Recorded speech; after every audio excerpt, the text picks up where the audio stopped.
First of all আমরা হচ্ছে কি ফ্যাট সলিউবল ভিটামিনস হচ্ছে এ ডি ই আর হচ্ছে কে, আর ডিআরআই যেটা ডিআর হচ্ছে আমরা লাস্টে পড়বো। ডিআর হচ্ছে একদম ইজি, তো অল্প 5-10 মিনিট কথা বলে দেবো। ভিটামিন ডি পড়ার আগে আমাদের জিনিসগুলো দেখতে হবে, তাহলে হচ্ছে যে ভিটামিন ডি যে অ্যাবজর্পশন, ভিটামিন এর মেটাবলিজম, সেগুলোর সাথে আমাদের কোন কোন অর্গানগুলো জড়িত, ঠিক আছে, সেই অর্গানগুলো নিয়ে ফার্স্ট অফ অল এটা হচ্ছে আমাদের জিআইটি। এটা যদি হয় আমাদের লিভার, কিডনি, হচ্ছে স্কিন, সান, তারপরে এটা হচ্ছে আমাদের থাইরয়েড গ্ল্যান্ড, যেটা আমাদের নেকে থাকে। থাইরয়েড গ্ল্যান্ডের সাথে প্যারাথাইরয়েড গ্ল্যান্ড থাকে 2 পেয়ার্স বা 4টা। তাহলে আমরা একটু নামগুলো লিখে ফেলি। GIT, this is the parathyroid gland, liver, বোন, কিডনি। ফার্স্ট অফ অল আমাদের যেটা জানা উচিত, যে আমরা যেটা জানি আমাদের সবার বডিতে, সবার যে স্কিনে কিছু ডিহাইড্রো কোলেস্টেরল থাকে, ঠিক আছে, সবার স্কিনে কিছু ডিহাইড্রো কোলেস্টেরল থাকে, যেটাকে আমরা বলছি 7 ডিহাইড্রো কোলেস্টেরল। আমাদের স্কিনে যে ডিহাইড্রো কোলেস্টেরল থাকে সেটা সানলাইটের সাহায্যে কোলিক্যালসিফেরলে কনভার্ট হয়। কোলিক্যালসিফেরল, তাহলে যেটা হচ্ছে আমাদের স্কিনে 7 ডিহাইড্রো কোলেস্টেরল সবসময় স্টোর থাকে, সেটা সানলাইটের সাহায্যে কোলিক্যালসিফেরলে কনভার্ট হয়। এখন এই যে কোলিক্যালসিফেরল, এটা কিন্তু অ্যাক্টিভ ফর্ম নয়, এটা হচ্ছে ভিটামিন ডি এর ইনঅ্যাক্টিভ ফর্ম। তো ভিটামিন ডি হিসেবে যদি আমরা এটাকে অ্যাক্টিভেট করতে চাই, কোলিক্যালসিফেরলকে অ্যাটলিস্ট আরো 2 বার হাইড্রক্সিলেশন করতে হবে, ঠিক আছে। আবার বলছি, কোলিক্যালসিফেরল যেটা হচ্ছে এটা হচ্ছে ইনঅ্যাক্টিভ ফর্ম। আমি যদি এটাকে ভিটামিন ডি হিসেবে অ্যাক্টিভেট করতে চাই, কোলিক্যালসিফেরলকে অ্যাটলিস্ট আরো 2 বার হাইড্রক্সিলেশন করতে হবে। ওকে, তাহলে হাইড্রক্সিলেশনটা আমরা কোথায় করব? আমরা হাইড্রক্সিলেশনটা কোলিক্যালসিফেরলের যে carbon chain 25 number carbon, 25 number carbon এবং 1 নাম্বার কার্বন, দুইটা কার্বনে করতে হবে, একটা হচ্ছে 25, একটা হচ্ছে 1। তাহলে কোলিক্যালসিফেরলের হাইড্রক্সিলেশন 25 কার্বনে প্রথম হবে, এরপর 1 নাম্বার কার্বন। এখন এই যে কোলিক্যালসিফেরল, এই কোলিক্যালসিফেরলটা আমাদের লিভারে চলে আসবে। আমি একটু শর্ট ফর্মে লিখি, যদি শব্দটা বড় হয়ে গেছে আমরা সিসিএফ লিখি। সিসিএফ মানে কোলিক্যালসিফেরল, ঠিক আছে। আমাদের লিভারে একটা এনজাইম আছে, সেই এনজাইমের সাহায্যে কোলিক্যালসিফেরলটা এরকম হবে 25 হাইড্রক্সি কোলিক্যালসিফেরল, ঠিক আছে। তাহলে লিভার এসে সেই কোলিক্যালসিফেরল 25 নাম্বার চেইনে হাইড্রক্সিলেশনের মাধ্যমে তৈরি করলো 25 হাইড্রক্সি কোলিক্যালসিফেরল। তাহলে এনজাইমটার নাম কি হওয়া উচিত? আমরা ইজিলি গেস করতে পারি, এনজাইমটার নাম হওয়া উচিত 25 হাইড্রক্সিলেজ। আমরা কি বলেছিলাম যে কোলিক্যালসিফেরলকে অ্যাক্টিভ করতে 2 বার হাইড্রক্সিলেশন করতে হবে, একবার কিন্তু হয়ে গেল লিভারে, তার মধ্যে আরেকটা হাইড্রক্সিলেশন লাগবে। এইবার আমাদের এই যে 25 হাইড্রক্সি কোলিক্যালসিফেরল, সেটা চলে যাবে আমাদের কিডনিতে।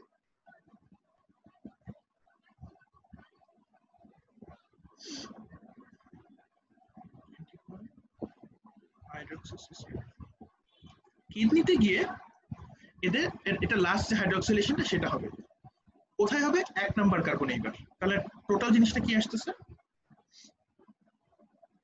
1,25 ডাইহাইড্রক্সি, 2 বার হাইড্রক্সিলেশন হলো ডাইহাইড্রক্সি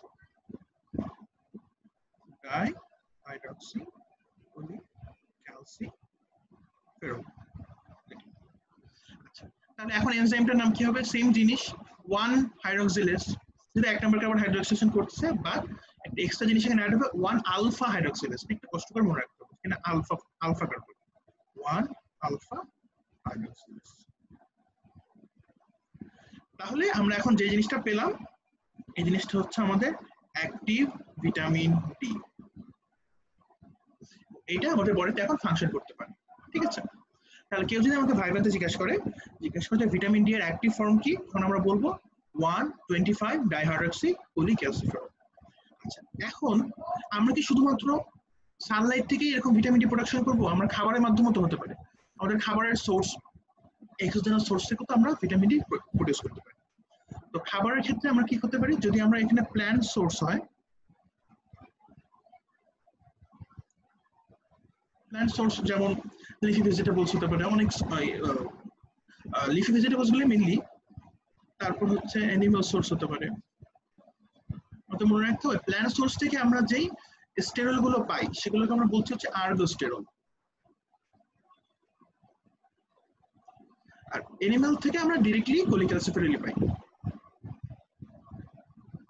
আর এই যে আর্গোস্টেরল আমাদের বডির মেকানিজম আছে, যে মেকানিজমের সাহায্যে আমরা আর্গোস্টেরলকে আবার কোলিক্যালসিফেরলে রূপান্তর করি, এবং সেম থিং এই এবং এই কোলিক্যালসিফেরল আবার লিভার এসে সেম প্রসিডিউরের মাধ্যমে ভিটামিন ডি তৈরি করে।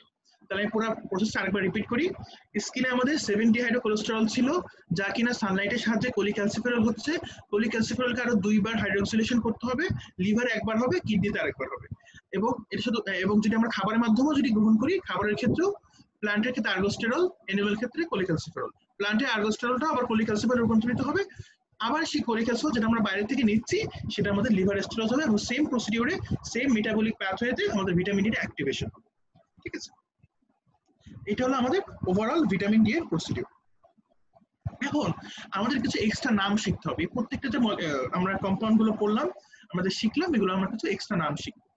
এক্সট্রা নামটা হচ্ছে, যেমন এই আর্গোস্টেরল একটা ডিফারেন্ট নাম আছে, নামটা হচ্ছে আমরা আর্গোস্টেরলকে D2 বলি আর কোলিক্যালসিফেরলকে D3 বলি।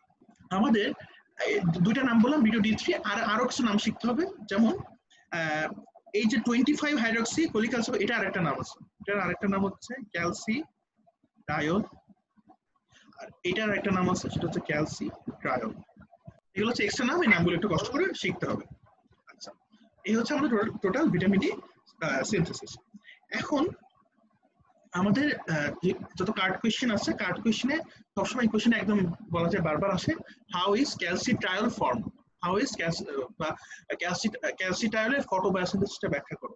তখন আমাদেরকে এই প্রসিডিউরটা ব্যাখ্যা করে দিলেই it's okay, everything is okay. আচ্ছা, এই যে অল না, অল মানে কি এখানে একটা হাইড্রক্সিল গ্রুপ আছে, নতুন আরেকটা হাইড্রক্সিল গ্রুপ যুক্ত হলো, তাই ডাইঅল হয়ে গেল, আবার আরো একটা যুক্ত হলো, তাই ট্রাইঅল হয়ে গেল। বুঝতে পারলাম? মানে কোলিক্যালসিফেরল মানে আমরা ধরে নিতে পারি যেখানে একটা অল আছে, আবার 25 এ যুক্ত হয়েছে একটা নতুন ডাইঅল, আবার 1 এ একটা যুক্ত হলো ট্রাইঅল। এটা জাস্ট মনে রাখা যায় এইভাবে। স্কিনে আমাদের এপিডার্মিসের নিচে 7-ডিহাইড্রোকোলেস্টেরল থাকে, যেটা সানলাইটের সাহায্যে কোলিক্যালসিফেরল হবে। এই কোলিক্যালসিফেরলটাকে আরো 2বার হাইড্রোক্সিলেশন করতে হবে, একবার লিভারে, একবার কিডনিতে। লিভারে এটা হচ্ছে 25 হাইড্রোক্সিলেশনের মাধ্যমে 25 হাইড্রোক্সি কোলিক্যালসিফেরল হবে, আবার কিডনি থেকে 1 আলফা হাইড্রোক্সিলেশনের মাধ্যমে 125 ডাইহাইড্রোক্সি কোলিক্যালসিফেরল হবে। এবার আমরা যদি জিআইটি থেকে যদি আমরা বাইরে থেকে যদি গ্রহণ করি, প্ল্যান্টে থাকবে আর্গোস্টেরল, অ্যানিমালে থাকবে কোলিক্যালসিফেরল, ওই আর্গোস্টেরল আবার কোলিক্যালসিফেরল রূপান্তর হবে, আবার সেম প্রসিডিউর কোলিক্যালসিফেরল লিভারে এসে বাকিটুকু করবে। আচ্ছা, এখানে একটা ইস্যু হচ্ছে, এই যে মেটাবলিক পাথওয়ে এইটা এবং এইটা, এই দুইটা না অটোমেটিক্যালি ঘটে, বাট এইটা 3 নাম্বারটা, এই ধাপটা হচ্ছে অটোমেটিক্যালি ঘটে না, এটা হচ্ছে ফিডব্যাক মেকানিজমের মধ্যে কন্ট্রোল করা যায়। ঠিক আছে, এই ধাপটা কিন্তু ফিডব্যাক মেকানিজমে কন্ট্রোল করা যায়, অর্থাৎ এটা চাইলে উল্টা পথেও যাওয়া সম্ভব। ঠিক আছে, এটা কেন বললাম, এটা পরে আসবে। এখন আমরা এই জিনিসটা শিখবো, সেটা হচ্ছে যে ভিটামিন ডি এর ফাংশনটা আসলে কি। ভিটামিন ডি এর ফাংশন হচ্ছে আমাদের বডিতে ক্যালসিয়াম আর হচ্ছে ফসফেট লেভেল নিয়ন্ত্রণ করা, এটা সবচেয়ে ইম্পর্টেন্ট ফাংশন ভিটামিন ডি এর। ভিটামিন ডি এখন ক্যালসিয়াম আর ফসফেট লেভেল কেন নিয়ন্ত্রণ করা দরকার? কেন হচ্ছে আমরা জানি ক্যালসিয়ামের রোল মেইনলি হচ্ছে আমাদের স্কেলেটাল মাসল কন্ট্রাকশনে হেল্প করবে, তারপরে কার্ডিয়াক মাসল কার্ডিয়াক ইম্পালস তৈরিতে হেল্প করবে, মানে ভেরিয়াস মানে এটা কাজ আছে। এজন্য কিন্তু আমাদের ক্যালসিয়াম এবং ফসফেট লেভেল কন্ট্রোল করা খুব ইম্পর্টেন্ট। তাছাড়া ক্যালসিয়াম যদি কমে যায় হাইপোক্যালসিমিয়া হবে, যদি বেড়ে যায় হাইপার ক্যালসিয়াম হবে, তো এই জন্য হচ্ছে আমাদের এটা কন্ট্রোল করাটা খুব জরুরি। তো এখন ক্যালসিয়াম আর ফসফেট সে কিভাবে কন্ট্রোল করে, এটা হচ্ছে আমাদের একটু দেখার বিষয়। ফার্স্ট অফ অল, যদি আমাদের বডিতে ক্যালসিয়াম ফসফেট যদি কমে যায়,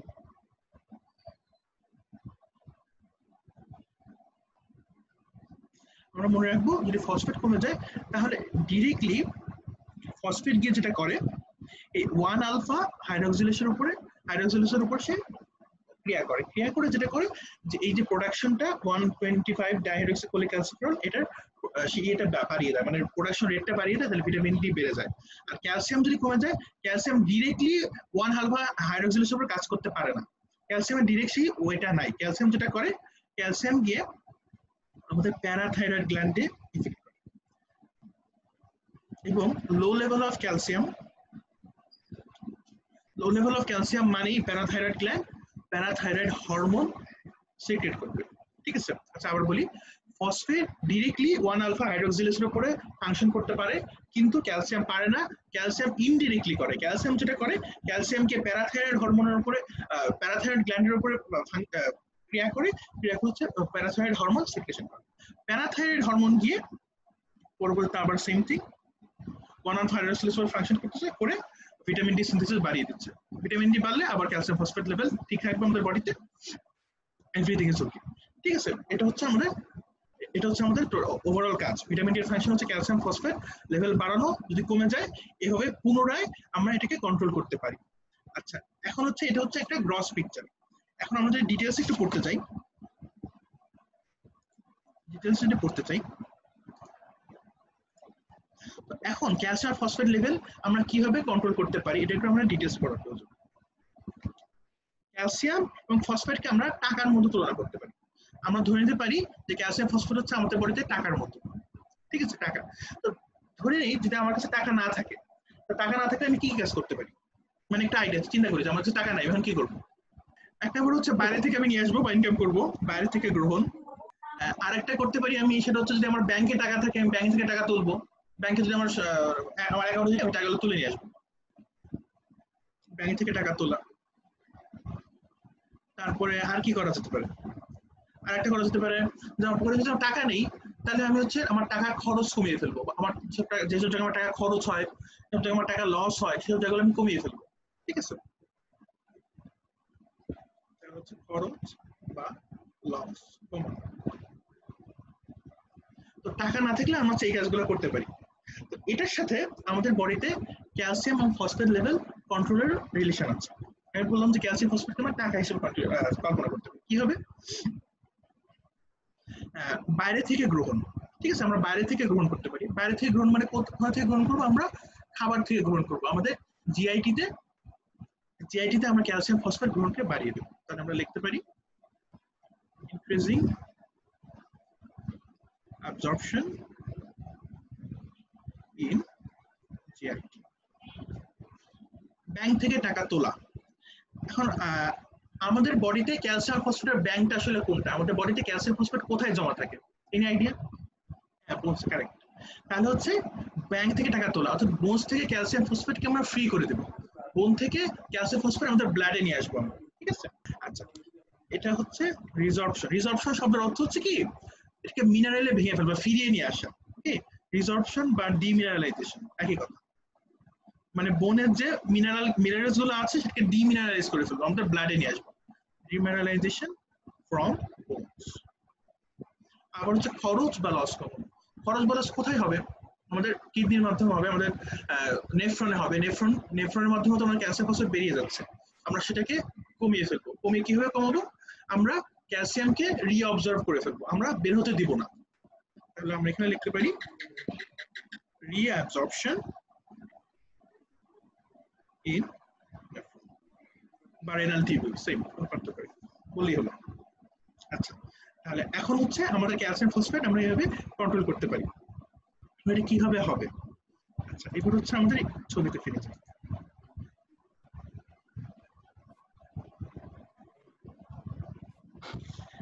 এখন আমাদের এই যে জিআইটি, আমরা যদি জিআইটি একটা সেল আঁকি, ধরলাম এটা হচ্ছে আমাদের জিআইটি একটা সেল, ইন্টেস্টাইনের সেল, ঠিক আছে। আমাদের ইন্টেস্টাইনে ভিটামিন যে ডি, এই যে আমাদের ভিটামিন ডি এর জন্য কিছু রিসেপ্টর আছে, ঠিক আছে। আর এই যে প্রসিডিউরটা এখন যেটা আমি বলবো, এই প্রসিডিউরটা যে কোনো স্টেরয়েড টাইপের জিনিস, যেমন আমরা ভিটামিন ডি এর ফাংশনের জন্য এখন এটা পড়বো, ভিটামিন এর ফাংশনে করে দেখবো আমরা এরকম কিছু একটা পাবো। আবার যখন আমরা স্টেরয়েড হরমোনের ফাংশন করবো আরো পরে, তখন দেখবো আমরা এই জিনিসটা পাবো। মানে সেম প্রসিডিউরে কাজ করে জিআইটির উপর। সেটা হচ্ছে এদের আমাদের জিআইটিতে ভিটামিন ডি এর জন্য কিছু রিসেপ্টর আছে। ধরা গেল এই হচ্ছে আমার ভিটামিন ডি মলিকিউল, সে এসে রিসেপ্টরের সাথে বাইন্ড করবে, বাইন্ড করার মাধ্যমে কিছু স্পেসিফিক প্রোটিন তৈরি হবে। এই যে vitamin D, it works as a transcription factor,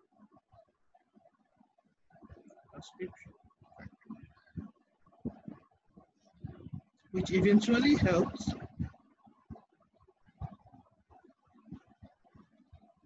mRNA specific protein তৈরি করে। আচ্ছা, আমি বলি ভিটামিন ডি রিসেপ্টর থাকবে আমাদের জিআইটির সেলে, সেই vitamin D receptor vitamin D সে রিসিভ করার মাধ্যমে আমাদের নিউক্লিয়াস থেকে এমআরএনএ সিনথেসিস হবে, এমআরএনএ থেকে কিছু স্পেশাল প্রোটিন তৈরি হবে। কি প্রোটিন সেগুলো? They are mainly calcium binding protein, calcium binding protein, calcium binding protein. তো ক্যালসিয়াম বাইন্ডিং প্রোটিন, তো ক্যালসিয়াম বাইন্ডিং প্রোটিনের নামটা আমাদের এবিসিতে নাই, লিপিন কোটা আছে, এটা নামটা হচ্ছে ক্যাল বাইন্ডিং। আরো ক্যালসিয়াম বাইন্ডিং প্রোটিন অনেকগুলো, আসলে ক্যালসিয়াম বাইন্ডিং প্রোটিন 3টার মতো আছে। তো ক্যাল বাইন্ডিং খুব কমন নাম, লিপিন কোটা আছে এজন্য বললাম ক্যাল বাইন্ডিং। তো ক্যালসিয়াম বাইন্ডিং প্রোটিন তার কাজ কি হবে? ক্যালসিয়াম বাইন্ড করা, তার মানে আমাদের খাবারে যত ক্যালসিয়াম আমরা গ্রহণ করবো আরো ইফেক্টিভলি আমরা ক্যালসিয়াম বাইন্ড করতে পারবো। তার মানে হচ্ছে আমাদের জিআইটিতে ক্যালসিয়াম অ্যাবজর্পশন বেড়ে গেল। ঠিক আছে, তাহলে আমাদের প্রথম পয়েন্ট যে আমরা বাইরে থেকে ইনকাম করা বা বাইরে থেকে খাবার নিয়ে আসা, আমরা প্রথম পয়েন্টে কিন্তু দেখতে পাচ্ছি যে ভিটামিন ডি এভাবে আমাদের ক্যালসিয়াম লেভেলটাকে কন্ট্রোল করতে পারে। সে ক্যালসিয়াম বাইন্ডিং প্রোটিন তৈরি করবে, করে আমাদের ব্লাডে ক্যালসিয়াম লেভেলটা কি করবে, মানে কন্ট্রোল করবে। তারপরে স্টেপের মধ্যে ছিল ব্যাংক থেকে টাকা তোলা বা বোনস থেকে হচ্ছে ডিমিনারাইজেশন করা বা রিজর্পশন করা। আচ্ছা, এখন কিছু জিনিস আসি। ফার্স্ট অফ অল, এটা যদি আমাদের বোনস, আমরা জানি যে বোন হচ্ছে একটা লিভিং থিং, ঠিক আছে। বোনের যদি অস্টিওব্লাস্ট ফর্মেশন হয়, তার সাথে বোনের অস্টিওক্লাস্ট ফর্মেশন হবে, ঠিক আছে। বোনের যখনই অস্টিওব্লাস্ট ফর্মেশন হয় তখন বোনের সাথে অস্টিওক্লাস্ট ফর্মেশন হয়।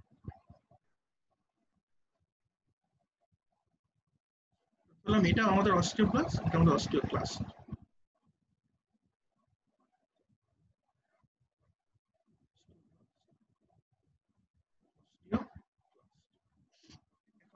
অস্টিওব্লাস্টের কাজ হচ্ছে বোনে সবসময় ক্যালসিয়াম আর ফসফেট জমা করা, আর অস্টিওক্লাস্টের কাজ হচ্ছে সবসময় বোন থেকে ক্যালসিয়াম আর ফসফেট বের করে দেওয়া। অর্থাৎ এখানে আমরা বলতে পারি বোনে সবসময় একটা সাইকেল চলে আমাদের, একবার ডিজেনারেশন হবে আরেকবার রিজেনারেশন, রিজেনারেশন একটা সাইকেলের মতো। সবসময় বনে মানে ডিস্ট্রাকশন আর গড়া মানে দুইটা একসাথে চলতেই থাকে সবসময়, এটা রিপিটিভ প্রসেস। এখন যেটা হয় যে আমাদের এই যে অস্টিওক্লাস্টটা থাকে এটা মেইনলি ইনঅ্যাক্টিভেটেড ফর্মে থাকে, ঠিক আছে। তো এটাকে অ্যাক্টিভেশন করে হচ্ছে প্যারাথাইরয়েড, প্যারাথাইরয়েডও করে, ভিটামিন ডিও করে, দুইটাই করতে পারে, ঠিক আছে। তাহলে এখন অস্টিওক্লাস্ট যখন অ্যাক্টিভেটেড ফর্ম আসবে তখন হচ্ছে জিনিসটা এরকম হয়ে যায়। এবং আমরা যদি আমাদের প্রিভিয়াস পড়া ক্লাস 11-12 পড়া একটু মনে করার চেষ্টা করি, আমরা জানি যে অস্টিওক্লাস্ট এক ধরনের ম্যাক্রোফেজ আসলে।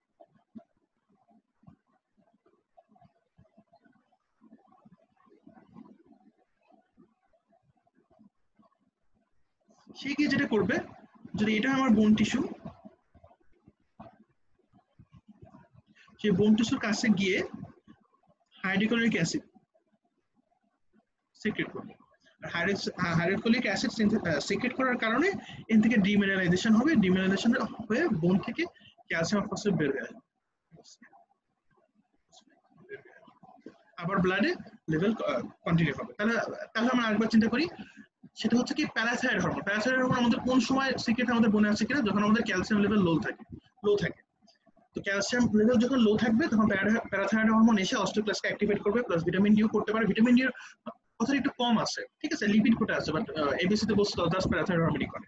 এনিওয়ে, এখন প্যারাথাইরয়েড হরমোন আসবে, এসে অ্যাক্টিভেশন হবে, অ্যাক্টিভেশন হয়ে সে হাইড্রোক্লোরিক অ্যাসিড দিবে, হাইড্রোক্লোরিক অ্যাসিডের অর্থাৎ সেখানে সে ক্ষয় করবে বলা যায়, ঠিক আছে, ডিকে করবে। সেখান থেকে আমাদের ক্যালসিয়াম ফসফেট আবার ব্লাডে ফিরে আসবে, আমাদের লেভেলটা হচ্ছে ঠিক থাকবে, ঠিক আছে। 2 নম্বর পয়েন্টটা হলো ব্যাংক থেকে টাকা তোলা।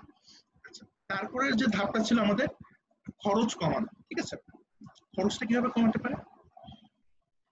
এটা যদি হয় আমাদের নেফ্রন,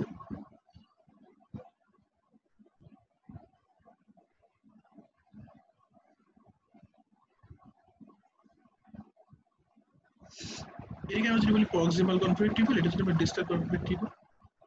প্রক্সিমাল কনভলিউটেড টিউবুলের উপরে ভিটামিন ডি কাজ করে, আর ডিস্টাল কনভলিউটেড টিউবুলের উপরে প্যারাথাইরয়েড হরমোন কাজ করে। একটু ইম্পর্টেন্ট, কোনটা কারো কাজ যদি আমাদের বইতে নেই, মানে কেউ জানার জন্য বললাম আর কি। প্রক্সিমাল কনভলিউটেড টিউবুলের উপর ভিটামিন ডি ফাংশন করতে পারে, আর ডিস্টাল কনভলিউটেড টিউবুলের উপর শুধুমাত্র প্যারাথাইরয়েড হরমোন ফাংশন করতে পারে। তারা যেটা করে খুব ইজি, তারা কখনো ক্যালসিয়াম ফসফেটকে রিঅবজর্পশন করে বা বের হতে দেয় না। এই হচ্ছে টোটাল সিনারিওটা হচ্ছে আমাদের এরকম। তো এখানে আমরা জিনিসটা দেখলাম যে শুরুতে আমরা শিখলাম হচ্ছে ভিটামিন ডি কিভাবে অ্যাবজর্পশন হবে, কিভাবে অ্যাক্টিভ ফর্মে আসবে, তারপর দেখলাম যে এটা কিভাবে ক্যালসিয়াম ফসফেট লেভেল কিভাবে আসলে কন্ট্রোল করতেছে। তো এখানে একটা জিনিস সবসময় খেয়াল রাখবো, যেখানে আমাদের ভিটামিন ডি সেখানে প্যারাথাইরয়েড হরমোন, তারা সবসময় একসাথে কাজ করে। তো কার্ডে যে কোয়েশ্চেনটা বারবার আসে যে explain that calcitriol is a hormone, এই জিনিসটা বারবার এক্সপ্লেইন করতে হবে। ঠিক আছে, প্রথমে আসে ক্যালসিট্রায়োল কিভাবে সিনথেসিস হয়, তারপরে বলা হচ্ছে explain that calcitriol is a hormone. তো হরমোন আসলে কেন বলতেছে, আমরা ভিটামিন ডি কে আমরা হরমোন হিসেবে কনসিডার করি। ভিটামিন ডি কে আমরা কেন হরমোন হিসেবে কনসিডার করি, আসলে তার অরিজিনটা কোথায়? তার অরিজিন কিন্তু আসলে স্কিন। তো স্কিন থেকে অরিজিনেট হয়ে সে কখনো ইন্টেস্টাইনের উপর কাজ করছে, কখনো বোনের উপর কাজ করছে, কখনো কিডনির উপর কাজ করতেছে। তাহলে সে কিন্তু ডিস্টেন্স রিজিয়ন থেকে তার মানে ডিস্টেন্ট অর্গানগুলোর কিন্তু ফাংশনে সে কিন্তু ইফেক্ট ফেলতে পারছে। এই কারণে আমরা বলছি ক্যালসিট্রায়োল একটা হরমোন। এটা ছাড়া আমরা আরো বলতে পারি যে ক্যালসিট্রায়োল বা ভিটামিন ডি এর ফাংশনটাও একটা হরমোনের মতো, প্যারাথাইরয়েড হরমোনের মতোই তার ফাংশন। তাহলে আমরা প্যারাথাইরয়েড হরমোনকে যদি হরমোন বলি, তাহলে ভিটামিন ডি কে আমাদের হরমোন মতো অসুবিধা কোন জায়গায়? আরো কারণ আছে, যেমন আমরা জানি যে হরমোনের যত প্রোডাকশন সবকিছু হচ্ছে ফিডব্যাক মেকানিজম দ্বারা কন্ট্রোল করা যায়। ওই যে আমরা শুরুতে বলে নিয়েছিলাম যে এই জায়গাটাতে ফিডব্যাক মেকানিজম কাজ করা সম্ভব। তো ভিটামিন ডি সিনথেসিসের ক্ষেত্রে যে ফিডব্যাক মেকানিজম মতো কাজ করতে পারে। তাহলে মোটামুটি 3-4টা পয়েন্ট আছে, 3-4টা পয়েন্ট যদি আমরা একটু দেখি, পয়েন্টগুলো দেখাচ্ছি লেকচার থেকে। সলিউবল ভিটামিনস পিডিএফটা ওপেন হচ্ছে। প্রথম পয়েন্টটা থেকে সিনথেসাইজ ইন দ্য স্কিন। প্রথম point, synthesise in the skin become active in kidney that acts on target organs such as intestine, bone and kidney. Action is similar to steroid hormone, जो बोला parathyroid hormone and steroid hormone, that binds to receptor in the cytosol and complex acts on DNA to stimulate the synthesis of calcium by new protein. তো দেখিয়েছি। তারপর it has role in regulation of steroid hormone হচ্ছে ওই যে যেগুলো sterol group থাকে। আমি নিজেও আসলে মানে ডিটেইলস যদি বলতে চাই, এটা জিনিসটা হচ্ছে এরকম অনেকটা এরকম। একটু আকারটা আঁকতেছে। এটা হচ্ছে আমাদের স্টেরয়েড।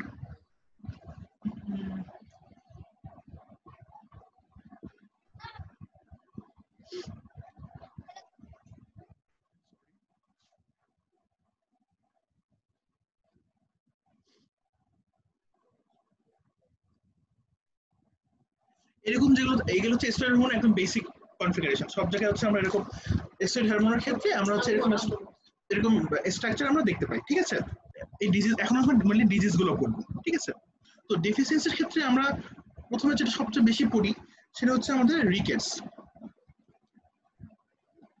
তো রিকেটসটা আসলে বলার থেকে আমার কাছে মনে হয় এটা এভাবে বলা উচিত যে নিউট্রিশনাল রিকেটস। কেন বললাম আসলে এটা আমাদের বইতে নাই, তারপর আমি চেষ্টা করছি সেটা বলতে। আমরা নিউট্রিশনাল রিকেটস আমরা এভাবে পড়ি। ঠিক আছে, এটা এভাবে বলা ভালো আমার কাছে মনে হয়। আরেকটা ডিফেন্স সিম্পটম হতে পারে অস্টিওম্যালাসিয়া।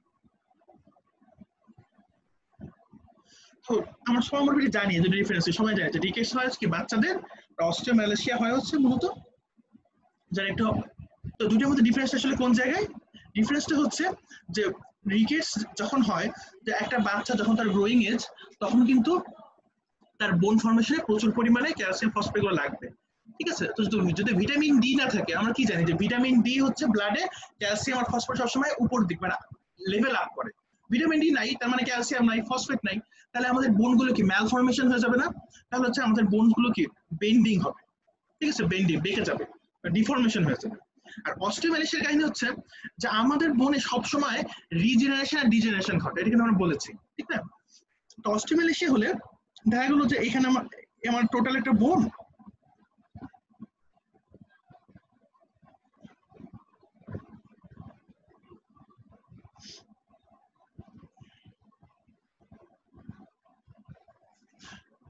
ধরা গেলো এই আমার টোটাল বোন, এই জায়গাটা হচ্ছে আমার ডিজেনারেশন হলো, এই জায়গাতে ডিজেনারেশন হলো, এটা ডিজেনারেশন হলো, এই জায়গা পুরোটা কিন্তু একসাথে ডিজেনারেশন হয়, সবসময় বিভিন্ন জায়গায় সে ভাঙা করা চলে থাকে। তো এইসব যে ডিজেনারেশন হলো, এটা যে পরবর্তী ফিল আপ হবে, যেহেতু আমাদের ভিটামিন ডি নাই, ক্যালসিয়াম নাই, ফসফেট নাই, তার মানে হচ্ছে এইসব জায়গাগুলো আবার ফিল আপ করার কোনো সুযোগ থাকে না। তার মানে আমাদের বোনটা হচ্ছে ব্রিটেল বা ফ্র্যাজাইল, মানে ভঙ্গুর হয়ে যায়, which eventually results in the fracture of this bone. তাহলে দুইটা ডিফারেন্স হচ্ছে, একটা হচ্ছে বেন্ডিং আর একটা হচ্ছে ফ্র্যাকচার, দুটো কিন্তু দুই জিনিস, ঠিক আছে? একটা হচ্ছে বেন্ডিং, একটা হচ্ছে ফ্র্যাকচার। আচ্ছা, এখন এগুলোর পিছনে আসলে কারণটা কি হতে পারে? কারণ অনেকগুলো। একটা হচ্ছে আমাদের কি সানলাইট এক্সপোজারে না থাকা, আরেকটা কারণ হতে পারে আমাদের খাবার, ডায়েটারি সোর্সে আমরা egg, liver, dairy product, leafy vegetables গুলো না খাওয়া। অনেক সময় এরকম হতে পারে যে ডাইজেশনে ম্যাল ডাইজেশন হতে পারে, যে ডাইজেশনে যে ডায়েটারি সোর্স গুলো আছে ওইগুলো খাচ্ছি ঠিকই, বাট অ্যাবজর্পশন হচ্ছে না, অনেক কিছু থাকতে পারে। এখন সানলাইট এক্সপোজার, এগুলো একটু এখানে কিছু এক্সট্রা ইনফরমেশন অ্যাড করি, এগুলো আসলে বইতে নাই। সেটা হচ্ছে কি, যে আমরা এটা জানি কিনা যে হোয়াইট স্কিন আর ব্ল্যাক স্কিন, ঠিক আছে, কালো চামড়া সাদা চামড়া, এই দুটো চামড়ার মধ্যে কারা বেশি ভিটামিন ডি প্রডিউস করতে পারে, এটা কি আমরা জানি? White skin can produce 5 times more vitamin D than black. এটা খুব important. White skin can produce 5 times more vitamin D than black skin. এটার পিছনে আসলে ইভলিউশনারি সিগনিফিকেন্সটা কি মনে করা হয়?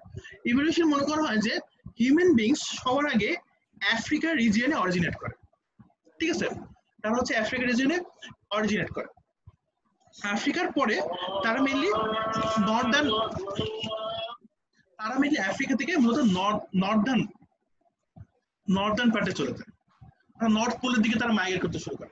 তো যত নর্থ পোলের দিকে যাওয়া শুরু হয় তত কিন্তু ক্লাউডি, মানে সেসব জায়গায় কিন্তু সানলাইট পাওয়া তত কঠিন। যত সানলাইট কম আসবে সেই কারণে বেশি ভিটামিন ডি প্রডিউস করার কারণে তাদের স্কিনটা হোয়াইট হয়ে যায় একটা পর্যায়ে। ঠিক আছে, আমি বোঝাতে পারলাম যে ব্ল্যাক স্কিন হোয়াইট স্কিনের কারণটা কি আসলে?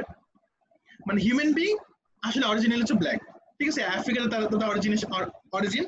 পরে তারা যখন নর্থ পোলের দিকে মাইগ্রেট করে, নর্থ পোলের দিকে মাইগ্রেট করার কারণে তারা দেখলো আমাদের সানলাইটটা কম, এই কম সানলাইটের ভিতরেও আমাদের বেশি ভিটামিন ডি প্রডিউস করতে হবে। তখন ইভলিউশনারি সিগনিফিকেন্স আদার বা মিউটেশন আমরা বলতে পারি, যে কোনো প্রসিডিউর বা ন্যাচারাল সিলেকশন, যে কোনো প্রসিডিউরের মাধ্যমে তারা হোয়াইট স্কিন ডেভেলপ করে। যেহেতু হোয়াইট স্কিন বেশি ভিটামিন ডি প্রডিউস করতে পারে, same light, same light white আর ব্ল্যাকে, হোয়াইট স্কিনের বেশি, মানে ভিটামিন ডি তৈরি করার ক্ষমতা বেশি এট দ্যাট টাইম, তারা কিন্তু এইভাবে সার্ভাইভ করে ফেলে। ঠিক আছে, এটা হচ্ছে বইয়ের বাইরের কথা, তারপর আমি অ্যাড করলাম। এটা মিনে এই ধরনের ইনফরমেশন হচ্ছে ইউএসএমএল যখন আসে এমসিকিউ তে এই ধরনের ইনফরমেশনের কাজে লাগে। এনিওয়ে, আচ্ছা, এরপরে আমরা যেটা শিখতে হবে সেটা হচ্ছে আমাদের হাইপার ভিটামিনেসিস। যত ফ্যাট সলিউবল ভিটামিন আছে আমরা মনে রাখবো সকল ফ্যাট সলিউবল ভিটামিনের টক্সিসিটি আছে, কিন্তু কোনো ওয়াটার সলিউবল ভিটামিনের কোনো টক্সিসিটি থাকে না।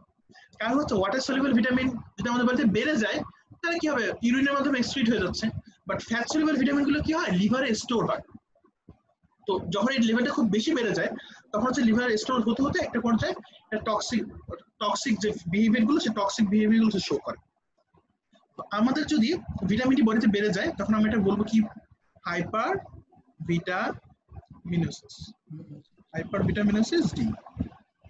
ঠিক আছে, আলফা ভিটামিন ডি পড়ছি, একটু পর আমরা আলফা ভিটামিন এ দেখবো, ই দেখবো, কে দেখবো। ঠিক আছে, হাইপার ভিটামিনোসিস যদি হয় তাহলে কি হবে, আমাদের ক্যালসিয়াম লেভেল আপ হবে, খুব বেশি হাই হবে, ফসফেট লেভেল খুব বেশি হাই।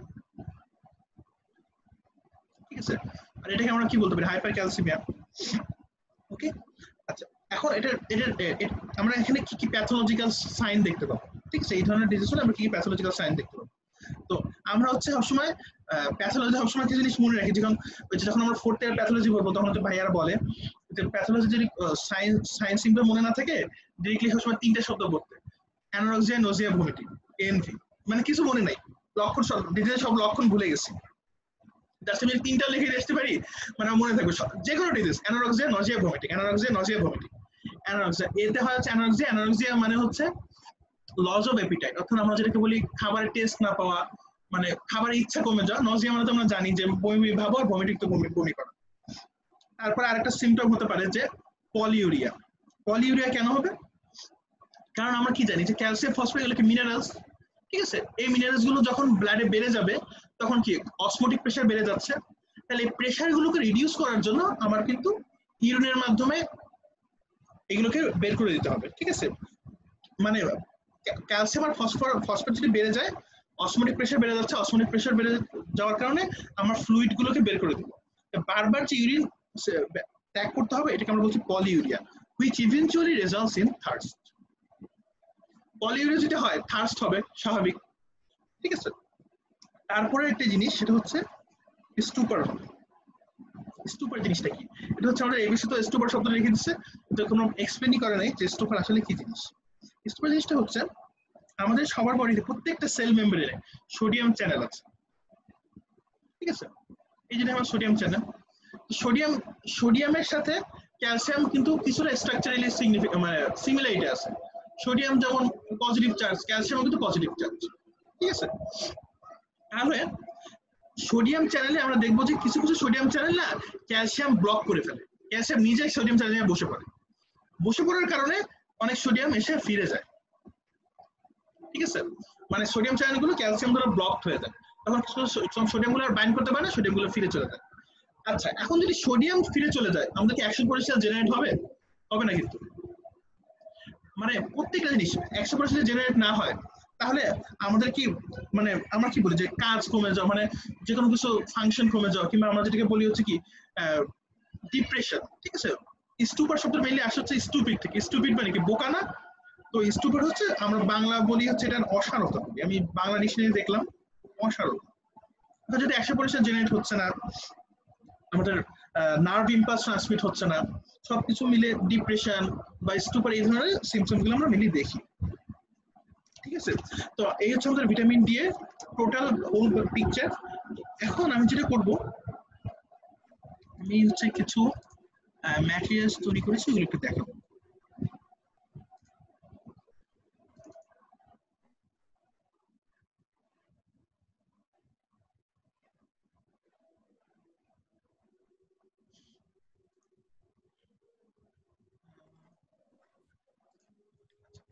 এখন এই যে আমরা এই যে এটা দেখতে পাচ্ছি, এটা হচ্ছে কাপলানের। আমি জাস্ট সামারাইজ করার জন্য 70 হাইড্রোকোলেস্টেরল আসলো স্কিনে ইউভি লাইটের সাহায্যে কোলিক অ্যাসিড আর ভিটামিন D3, সেটাকে আমরা কি করব, দুইবার হাইড্রোক্সিলেশন করব, একবার 25 এ 125 বা ক্যালসিট্রাল, এবং বোনে গিয়ে সে অস্টিওক্লাস্ট ফর্মেশন করবে, ইন্টেস্টাইনে সেই কাজ করতে পারবে। তারপর প্লাস পিটিএইচ এর ফাংশন আমরা দেখতে পাচ্ছি যে হাইপোক্যালসিয়াম, যখন ক্যালসিয়াম কমে যাবে তখন প্যারাথাইরয়েড হরমোনগুলো গিয়ে পুনরায় ক্যালসিট্রাল ফর্মেশনে হেল্প করবে। এটা হচ্ছে মোটামুটি একটা জিনিস। আচ্ছা, এরপর হচ্ছে রিকেটস এর একটা এক্সরে ছবি, এটা আমি কালেক্ট করেছি হচ্ছে ম্যাকগ্র-হিল বা নিউ ইয়র্কের ম্যাকগ্র-হিলের ওদের বই থেকে কালেক্ট করেছি। দেখো রিকেটস এর ক্ষেত্রে কিন্তু বেন্ডিং হয়ে যাচ্ছে এইটা। আচ্ছা, আরেকটা জিনিস হচ্ছে এখন আমরা যেটা করতে পারি সেটা হচ্ছে ক্লিনিক্যাল কেস গুলো সলভ করতে পারি। যে কেসগুলো হচ্ছে আমাদের বাংলাদেশের কারিকুলামে আসলে ক্লিনিক্যাল কেস সলভ করার কোনো প্রয়োজনই নেই বলতে পারো। তারপরও যখন আমরা একটু হায়ার লেভেলে উঠবো, যখন আমরা 4th থেকে 5th উঠবো, তখন আমরা প্যাথোলজি পড়বো, কিংবা যখন হচ্ছে আমরা ইউএসএ ল্যাবরেটরি এক্সাম গুলো দিব, তখন হচ্ছে এই ক্লিনিক্যাল কেসগুলো তখন বেশি ইম্পর্টেন্ট হয়। তো আমি হচ্ছে একটা ক্লিনিক্যাল কেস দেই, স্ক্রিনে আসুক। আর ক্লিনিক্যাল কেসগুলো আসলে অনেক কষ্ট করে কালেক্ট করতে হয়, বিভিন্ন ওয়েবসাইট, বিভিন্ন বই, বিভিন্ন জার্নাল, বিভিন্ন ব্লগ, এগুলো থেকে কালেক্ট করা মানে একদম ঝামেলা। যেমন এই ক্লিনিক্যাল কেস অনেক কষ্ট কালেক্ট করলাম, তো দেখি আমি একটু ক্লিনিক্যাল কেসটা পড়ি, ঠিক আছে? কি বলতেছে, যেটা বলছে যে a 10-month-old African American girl whose family located in Maine is being evaluated for the bone appearance of her legs. The parents report that the baby is still being breastfed and takes no supplements. Radiologic studies confirm that suspicion of vitamin D deficient rickets. Which one of the following statements concerning vitamin D is correct? আচ্ছা, এটা বলছে যে একটা 10 মাস বয়সী বাচ্চা, সে বাচ্চার রেডিওলজিক feature গুলো বলতেছে যে তার রিকেটস আছে। অর্থাৎ বোর্ড অ্যাপারেন্স, বোর্ড মানে হচ্ছে বেঁকে যাওয়া, মানে ধনুকের মতো, তীরের মতো, ঠিক আছে? এই যে আমরা এটাকে বো বলি। তো এখন হুসমাইল লোকের মেইন, এখানে কিন্তু ইন্ডিকেশন দিয়ে দিল। আমি যে বললাম না যে নর্থ পোল সাউথ পোলের কথা বলে কেন আনলাম, এই যে এই ইন্ডিকেশনের কারণে। এই মেইন বলছে না, মেইন হচ্ছে কি আমেরিকার স্টেট, ঠিক আছে? USA Northern most state, north most একদম ইউএসএ সবচেয়ে নর্থ মোস্ট, সবচেয়ে উত্তর দিকে যে স্টেট সেটা হচ্ছে আমাদের মেইন স্টেট। ঠিক আছে, অর্থাৎ এখানে কিন্তু আমাদের ইন্ডিকেশন দিয়ে দিচ্ছে যে সানলাইটের কারণে তার প্রবলেমটা মেনলি হচ্ছে, সানলাইট পাচ্ছে না। আচ্ছা, এখন বলছে যে which one of the following statements is considered vitamin D is correct. আচ্ছা, কি বলছে যে a deficiency results in an increase secretion of calbindin, increase secretion of calbindin. আচ্ছা, a deficiency results in the vitamin D. তারপর বলছে chronic kidney disease results in the overproduction of 1,25 dihydroxycholecalciferol। তারপর পয়েন্টটা বলছে 25 hydroxycholecalciferol calcidiol is the active form of vitamin। তো ঠিক হতেই পারে না। It is required in the diet of individuals with limited exposure to sunlight of ঠিক আছে। Its action are mediated through binding to G protein coupled receptors। তারপর বলছে it opposes the effect of parathyroid hormone. আচ্ছা, আমরা আনসারটা একটু দেখি। আনসারটা যেটা বলতেছে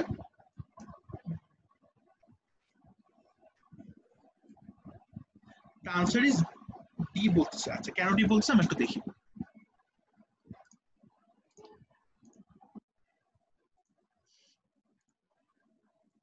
And বলছে যে vitamin D is required in the diet of individuals with limited exposure to sunlight, such as those living in the northern latitudes like Maine and those in the dark skin.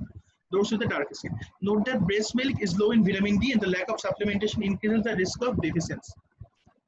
আচ্ছা, এখানে জিনিসটা বলতেছে যে আমাদেরকে vitamin D এর একটা অন্যতম ব্যাপার হচ্ছে কি আমরা মানে খুব একটা বেশি মানে খাবার দিয়ে আসলে খুব একটা ভিটামিন ডি কে ই করা যায় না।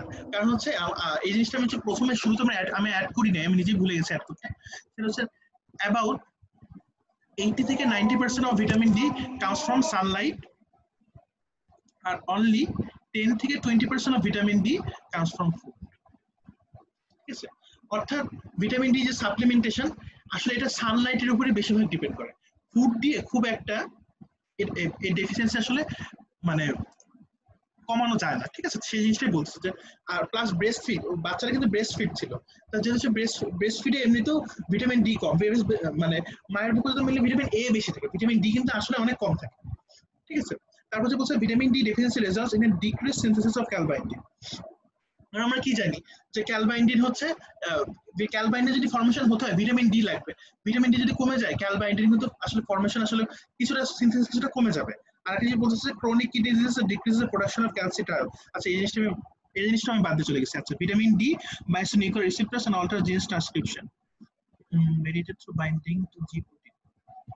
Its effects are synergistic with parathyroid hormone। synergistic মানে হচ্ছে একসাথে কাজ করা, অর্থাৎ প্যারাথাইরয়েড হরমোনের সাথে সে একসাথে কাজ করতে পারে। Vitamin D binds to nuclear receptors and alters gene transcription through binding to G protein coupled receptors।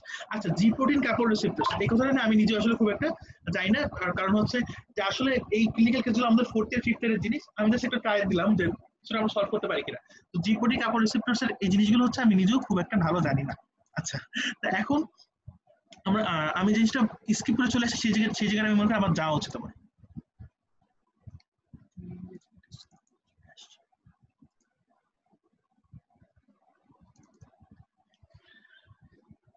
যেটা কথা সেটা হচ্ছে আমরা বলছিলাম নিউট্রিশনাল রিকেটস অস্টিওম্যালেশিয়া।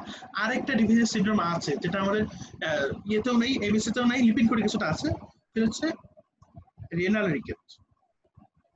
রেনাল রিকেটস যেটা হয় যে কিডনিতে মানে ক্রনিক রেনাল ডিজিজ গুলো আছে, তখন ক্রনিক রেনাল ডিজিজ হলে সে 1 আলফা যে হাইড্রোক্সিলেজ যে এনজাইম গুলো আছে সেগুলো সে কাজ করতে পারে। at that situation আমাদের হচ্ছে ভিটামিন ডি সিনথেসিস যে অ্যাক্টিভ ফর্ম সেটা আসতে পারে না, এবং এই ডিজিজগুলোর ক্ষেত্রে না তখন খাবার দিয়েও হয় না, সানলাইট দিয়ে হয় না, কিছুই হয় না, তখন ডিরেক্টলি ভিটামিন ডি একদম ডিরেক্টলি হয় ওরালি না ইনজেকশনের মাধ্যমে দিতে হবে, একদম direct active form of vitamin D তাকে ইনজেক্ট করতে হবে।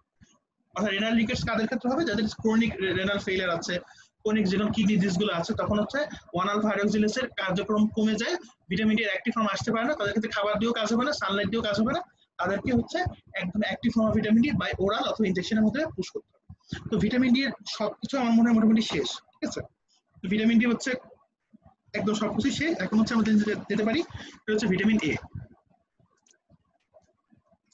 তো ভিটামিন এ পড়ার আগে আমরা জানতে হবে যে ভিটামিন এর ফাংশন গুলো কি। আচ্ছা, আমরা হচ্ছে উল্টা প্রসিডিউর হাঁটতেছি। ভিটামিন ডি আমরা আগে পড়ছি হচ্ছে কিভাবে সিনথেসিস হলো, তারপরে ফাংশন। আর ভিটামিন এর ক্ষেত্রে আমরা আগে ফাংশন করবো পরে সিনথেসিস। ভিটামিন এর ফাংশন হচ্ছে মূলত চারটা। একটা হচ্ছে ভিশন, ডিম লাইট ভিশন, মানে অল্প আলোতে দেখতে পাওয়া। তারপরের কাজ হচ্ছে যে it helps in healthy skin.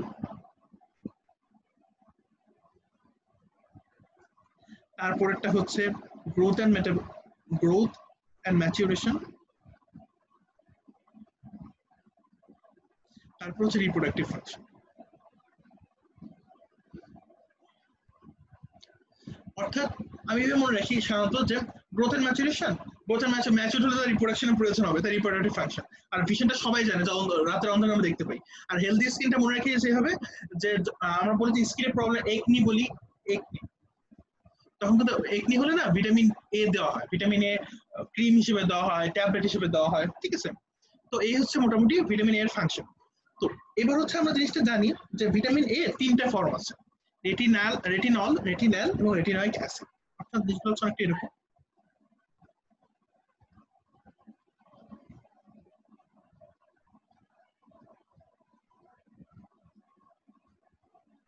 এটাকে আমরা বলতে পারি রেটিনল আর হচ্ছে রেটিনয়েক অ্যাসিড। তো রেটিনল হচ্ছে রিভার্সিবল, আর রেটিনয়েক অ্যাসিড হচ্ছে ইরিভার্সিবল। তার মানে হচ্ছে যে রেটিনল থেকে আমি যদি অক্সিডেশন করি আমি রেটিনল পাবো, অর্থাৎ জারণ করা আর কি। আবার রেটিনলকে যদি আমি আবার অক্সিডেশন করি আমি রেটিনয়েক অ্যাসিড পাবো। কিন্তু আমরা যদি উল্টা দিকে যাই, রেটিনলকে যদি আমরা আবার হাইড্রোক্সিলেশন করি, বিজারণ করি, আমরা রেটিনল পাবো। বা রেটিনয়েক অ্যাসিড থেকে না এটাকে ব্যাক করা সম্ভব না, ঠিক আছে। বডিতে আমাদের সেই মেকানিজম নাই যে রেটিনয়েক অ্যাসিড থেকে আমরা ব্যাক করে রেটিনলে চলে যাবো, ঠিক আছে। আচ্ছা, এবং এখানে আরো কিছু ইম্পর্টেন্ট জিনিস জানতে হবে, সেটা হচ্ছে রেটিনল আর রেটিনলের ফাংশন মোটামুটি সেম। অর্থাৎ তারা দুইটাই না এই চারটা কাজ তারা করতে পারে। বাট রেটিনয়েক অ্যাসিড রেটিনয়েক অ্যাসিডের কিছু লিমিটেশন আছে। তা হলো রেটিনয়েক অ্যাসিড ভিশন আর হচ্ছে রিপ্রোডাক্টিভ ফাংশনে কোনো হেল্প করে। রেটিনয়েক অ্যাসিড শুধুমাত্র healthy skin, growth and maturation এগুলো হেল্প করতে পারে, বাট ভিশন এবং রিপ্রোডাক্টিভ ফাংশন তাদের কোনো হেল্প করে না। আচ্ছা, এখানে আরেকটা ইম্পর্টেন্ট ইস্যু, রিপ্রোডাক্টিভ ফাংশন আসলে আমরা কি বোঝাচ্ছি? রিপ্রোডাক্টিভ ফাংশন বলতে আসলে বোঝাচ্ছি যে মেলদের ক্ষেত্রে স্পার্ম প্রোডাকশন। তাহলে ফিমেলদের ক্ষেত্রে কি হবে? Ovum production? না, ফিমেলদের ক্ষেত্রে এই জিনিসটা আমরা অনেকটা ভুল করি। ফিমেলদের ক্ষেত্রে কিন্তু ওভাম প্রোডাকশন না, ফিমেলদের ক্ষেত্রে হচ্ছে প্লাসেন্টা ফরমেশন। আরেকটা কাজ সে করে, সেটা হচ্ছে এমব্রিও লসে সে বাধা দেয়, যেটাকে আমরা বলি হচ্ছে এমব্রিও রিজর্পশন বা প্লাসেন্টার রিজর্পশন। মানে হচ্ছে যে কোনো কিছু আর কি মানে চলে যাওয়া, মানে লস হওয়া আর কি, ঠিক আছে। এমব্রিও রিজর্পশন বা এমব্রিও লসও সে প্রিভেন্ট করে, তাহলে রিপ্রোডাক্টিভ ফাংশন বলতে মেলদের ক্ষেত্রে স্পার্ম প্রোডাকশন, আর ফিমেলদের ক্ষেত্রে মেনলি প্লাসেন্টা ফরমেশন বা এমব্রিও বা গর্ভপাত হওয়াটাকে সে রেজিস্ট করে। এই হচ্ছে ভিটামিন এর ওভারঅল ফাংশন ফর্ম বলে ফেললো। আচ্ছা, এখন আমরা পড়বো যে ভিটামিন এ কিভাবে আমাদের বডিতে অ্যাবজর্ব হচ্ছে বা মেটাবলাইজ হচ্ছে।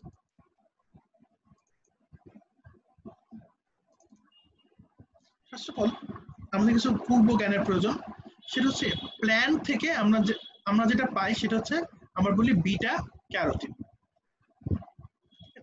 প্ল্যান্ট থেকে কিন্তু আমরা ডিরেক্টলি ভিটামিন এ পাই না, আমরা বিটা ক্যারোটিন ফর্মেটে পাই, ঠিক আছে। বিটা ক্যারোটিন হচ্ছে 2 molecules of retinal। Beta carotene is equal to 2 molecule of retinal। এটা হচ্ছে একটা ইনফরমেশন লাগবে পরবর্তীতে। আর কিছু ইনফরমেশন লাগবে, সেটা হচ্ছে আমরা জানি যে এগুলো সব ফ্যাট সলিউবল ভিটামিন, তাই এরা সবসময় ফ্যাটি অ্যাসিডের সাথে মিলে অ্যাস্টার ফর্ম করে হচ্ছে আমাদের অ্যাবজর্ব হবে। এটা একটা ইনফরমেশন আমাদের লাগবে। তারপরে আমাদের একটা ইনফরমেশন লাগবে, সেটা হচ্ছে আমরা কাইলোমাইক্রনের কথা মনে আছে কিনা, এই ইনফরমেশন একটু লাগবে, যে আমরা ক্লাস 11-12 পড়েছি। এই মোটামুটি ইনফরমেশন যেটা আমরা জানি, আমরা এখন এই জিনিসটা পড়তে পারি। ফার্স্ট অফ অল এটা হলো আমাদের জিআইটি, যেটা আমরা জিআইটি, এটা হচ্ছে আমাদের ব্লাড ভেসেল,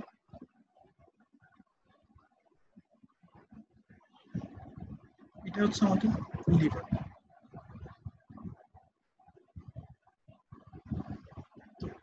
জিআইটি হচ্ছে ইন্টেস্টাইন। ধরো এখানে একটা ইন্টেস্টাইনের সেল, এটাকে আমি বড় করে নিয়ে আসবো। ইন্টারসেক্টেড সেলকে মাইক্রোস্কোপ নিচে দেখতেছে বড় করে, ঠিক আছে। এখন ধরলাম যে আমি প্ল্যান্ট থেকে বিটা ক্যারোটিন খেয়েছি, ঠিক আছে। বিটা ক্যারোটিন খাওয়ার পরে জিনিসটা হবে যে আমাদের বডিতে আমরা হচ্ছে বিটা ক্যারোটিনকে খাওয়ার সাথে সাথে আমরা আমাদের বডি সেটাকে ভেঙে ফেলে, রেটিনালে ভেঙে ফেলে, ঠিক আছে। তো সেই যে রেটিনাল, সেটা হচ্ছে ইন্টেস্টাইনাল সেলে গিয়ে রেটিনাল হচ্ছে হাইড্রোক্সিলেশনের মাধ্যমে রেটিনল তৈরি করবে, এবং এই যে রেটিনল যেটা আমরা অ্যাবজর্ব করতে চাই, এটা হচ্ছে ফ্যাট সলিউবল ভিটামিন, এটা যদি আমি অ্যাবজর্ব করতে চাই লং চেইন ফ্যাটি অ্যাসিডের প্রয়োজন হবে, which eventually forms retinol ester। আমাদের এস্টার জিনিসটা মনে আছে কিনা? এস্টার বলতে আমরা বুঝতাম হচ্ছে অ্যালকোহল প্লাস অ্যাসিড, এটাকে আমরা এস্টার বলতাম। এটাকে এস্টার কেন বলছি? যে রেটিনল আমরা বলেছিলাম কি এখানে অ্যালকোহল গ্রুপ আছে আর ফ্যাটি অ্যাসিড, অ্যাসিড মিলে তো এস্টারই হবে, ঠিক না? তো রেটিনাল এস্টার হিসেবে আমরা হচ্ছে এটাকে অ্যাবজর্ব করে থাকি। এটা বললাম প্ল্যান্ট থেকে, প্ল্যান্ট। আর যদি আমরা এনিমাল সোর্স থেকে নিই, এনিমাল সোর্স থেকে আমরা ডিরেক্টলি রেটিনল পাই, এনিমাল সোর্স থেকে আমরা ডিরেক্টলি রেটিনল ফর্মেই পাই, রেটিনল ফর্ম। তো রেটিনল যাবে লং চেইন ফ্যাটি অ্যাসিডের সাথে মিলে রেটিনাল এস্টার হিসেবে আমাদের অ্যাবজর্ব হয়ে গেল, ঠিক আছে। This is the absorb form of vitamin. এখন রেটিনাল এখন সেটা সারাদিন ইন্টেস্টাইনে থাকবে না নিশ্চয়ই, তার এই জায়গা থেকে ইন্টেস্টাইন থেকে তাকে ব্লাড ভেসেলে যেতে হবে, মানে অর্গানে কাজ করতে হবে। তো এখন রেটিনাল এস্টার ইন্টেস্টাইনে সে অ্যাবজর্ব হয়ে আছে, তাকে যদি ব্লাড ভেসেলে পাঠাতে যাই আমাকে কি করতে হবে? আমরা চেষ্টা করতে হবে সেটা হচ্ছে রেটিনাল এস্টার বেরিয়ে আসবে, সে হচ্ছে লং চেইন ফ্যাটি অ্যাসিডটাকে ট্যাগ করে দিবে, ট্যাগ করে দিয়ে রেটিনলটা কাইলোমাইক্রিনের সাথে বাইন্ড হবে, কাইলোমাইক্রিনের সাথে বাইন্ড হবে,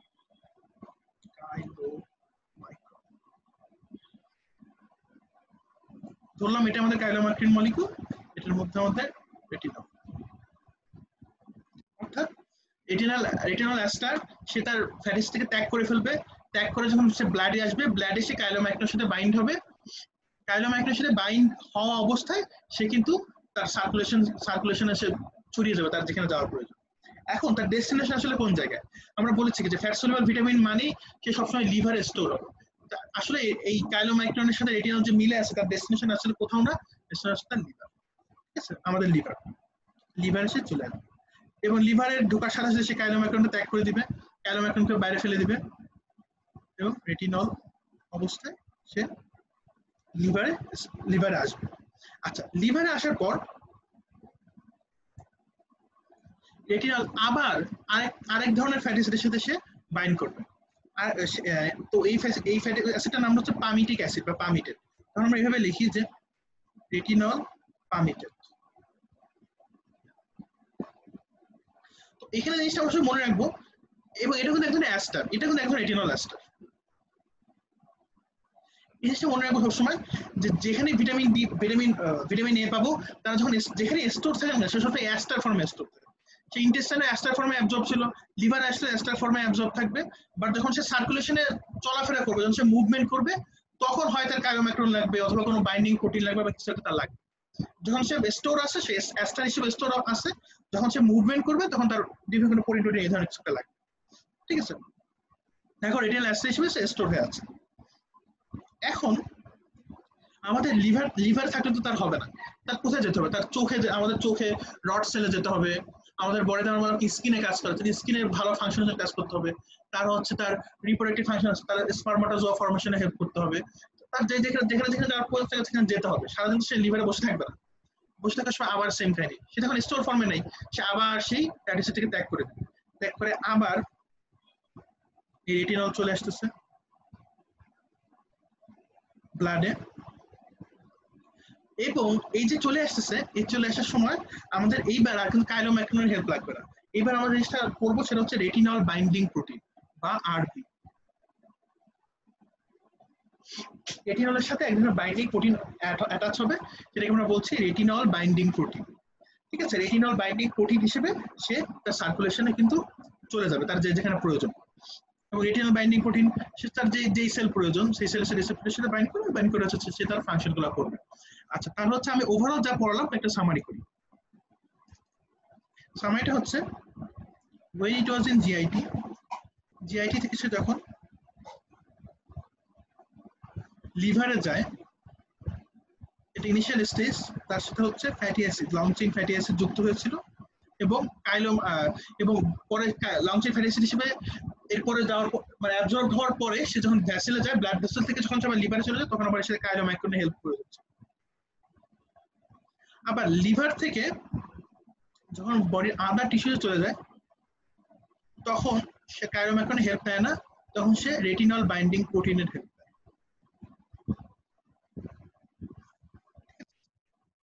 বড় একটা সামারি যে আমাদের কি হবে, এই ট্রান্সপোর্টগুলো আসলে একটু জটিল। ভিটামিন ডি আসলে এত জটিল ছিল না, ভিটামিন এই ট্রান্সপোর্টেশনগুলো আসলে একটু কমপ্লিকেটেড। আচ্ছা, এখন এটা কিভাবে কাজ করে, কাজগুলো শর্টে বলি। কাজ করার অন্যতম জায়গা হতে পারে রড সেল। এটা যদি হয় আমাদের রড সেল, রড সেলে আমাদের সে রেটিনলটা আসবে। রেটিনল এসে সবার আগে সে যেটা করবে, সে পুনরায় রেটিনাল ফরম্যাটে সে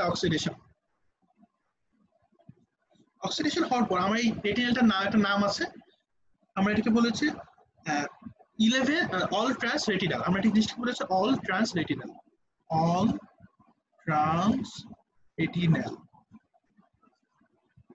ঠিক আছে, আমরা একটা আঁকার চেষ্টা করি।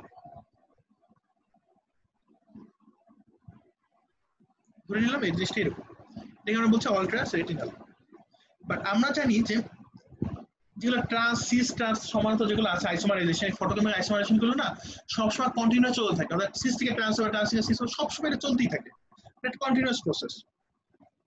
এই যে অল ট্রান্স রেটিনাল, এইটা না অটোমেটিক্যালি মানে অপটিক্যাল আইসোমার ক্যারেক্টারিস্টিকটাই হচ্ছে এরকম, সবসময় সিস ট্রান্স কনভার্সন একা হতে থাকে। এটা ঠিক পরবর্তীতে অটোমেটিক্যালি 11 সিস রেটিনালে কনভার্ট হয়। 11 নম্বর কার্বনে হচ্ছে মানে 11 নম্বর কার্বন হচ্ছে সিস ফর্মে চলে যায়। ঠিক আছে, এবং আমরা একটা জিনিস জানবো পরবর্তীতে যখন আমরা স্যাচুরেটেড ফ্যাটি অ্যাসিড আনসাচুরেটেড এই জিনিসগুলো যখন পড়বো তখন আমরা দেখবো কি সিস মানে হচ্ছে কি একটা ক্লিফ তৈরি হওয়া, সিস মানে হচ্ছে একটা ক্লিফ তৈরি হওয়া। সিস মানে হচ্ছে মানে কিং বলি আমরা, মানে একটা খাস তৈরি হওয়া বা একটা গর্ত তৈরি হওয়া বা একটা সাইড তৈরি হওয়া। ট্রান্স তো সবসময় মনে করো ট্রান্স মানে হচ্ছে স্ট্রেইট, সিস মানে এখানে একটা খাস আছে, এখানে কোনো স্পেস আছে। ঠিক আছে, এটা যদি হয় 11 নম্বর কার্বন, এখানে ফর্মেশন করে একটা স্পেস তৈরি হবে। তো আমাদের যে এই যে রড সেল একটা প্রোটিন থাকে, এই প্রোটিনটা হচ্ছে গোলাকার প্রোটিন। গোল এভাবে মনে রাখতে পারি, গোল ও হতে হয় অপসিন। ঠিক আছে, আমাদের রড সেল একটা প্রোটিন আছে যেটা আমরা বলছি অপসিন। তো অপসিন আর 11 সিস ট্রান্স রেটিনাল মিলে যেটা তৈরি করে এই জিনিসটাকে আমরা একসাথে বলি হচ্ছে রড অপসিন। ঠিক আছে, আবার রিপিট করি, 11 ওয়াল ট্রান্স রেটিনাল আসলো, সেই 11 সিস রেটিনাল হবে, যেখানে জায়গা তৈরি হবে, ওই জায়গায় অপসিন বাইন্ড করবে, অপসিন বাইন্ড করে টোটাল কম্পাউন্ডের নাম হচ্ছে রডপসিন। আচ্ছা, এখন এই যে রডপসিন, এই যে বলটা বলতেছে বলের মতন যে লেগে আছে, সারা জীবন লেগে থাকবে না। কেন লেগে থাকবে না? কারণ হচ্ছে লাইট ঝামেলা করবে। ফোটন মলিকিউল যখন আসে, ফোটন মলিকিউল সবকিছু হচ্ছে ধাক্কা দেয়। ঠিক আছে, লাইট এসে না এখানে একটা ধাক্কা দিবে, ধাক্কা দিয়ে না অপশন গুলোকে বের করে দিবে, ফেলে দিবে, অপশনটাকে ফেলে দিবে, পুনরায় না এটা স্ট্রাকচারটা এরকম হয়ে যাবে। অপশন ফ্রি হয়ে গেল, আবার আমাদের 11 সিস রেটিনাল ব্যাক করলো, 11 সিস রেটিনাল আবার পরবর্তী ধাপে অল ট্রান্স রেটিনাল হয়ে যাবে, আবার অল ট্রান্স রেটিনাল থেকে 11 সিস রেটিনাল আবার হচ্ছে খাস তৈরি হবে, খাজা অপশন বাইন্ড করবে, লাইট এসে ধাক্কা দিবে, ফোটন মলিকিউলতে এনার্জি আছে। ঠিক না, ফোটন সবসময় কি বলে ড্যান্সিং করে, লাইট মলিকিউল ধাক্কা দিবে, অপশন আবার ফ্রি হয়ে যাবে, রড অপশন ফ্রি হয়ে যাবে, আবার ওই জায়গাটা ফাঁকা হবে, আবার এটি অল ট্রান্স রেটিনাল হবে, সবসময় সাইকেলটা না রিপিট হয়ে যাবে। তাহলে এই যে রিপিটেড হচ্ছে, এই যে অপশন বাইন্ড হচ্ছে চলে যাচ্ছে, অপশন বাইন্ড হচ্ছে চলে যাচ্ছে, এর ফলে আমাদের যে ফটো রিসেপ্টর হচ্ছে, ফটো রিসেপ্টর এসে অপটিক ইম্পালস বা ভিশন ইম্পালস তৈরি করছে, আর এর ফলে হচ্ছে আমরা দেখতে পাচ্ছি। ঠিক আছে, শুরুতে বলে নিয়েছিলাম যে এগুলো সব স্টেরয়েড হরমোনের মতো কাজ করতেছে। ভিটামিন ডি যেভাবে কাজ করবে, ভিটামিন এ না ঠিক সেম একটা ফাংশন আমাদের বডিতেও করে, সেটা একটু দেখাই কিভাবে করতেছে। বললাম শুধু রড সেল তো কাজ করবে, রড সেলের সাথে আরো সেল আছে, তার সেলও তো কাজ করতে। বললাম এই একটা সেল, সেম থিং, এই সেলে হচ্ছে এই সেলে প্রথমে রেটিনল আসবে, ঠিক আছে? রেটিনল আসার পর তাকে অক্সিডেশন করব আমরা, রেটিনল হবে। এখানে একটা ইম্পর্টেন্ট ইস্যু হচ্ছে এটাকে ফার্দার অক্সিডেশনের প্রয়োজন হয়। আমি একটু লিখে নিই, ঠিক আছে? একটু লিখে নিই, আদার সেলস।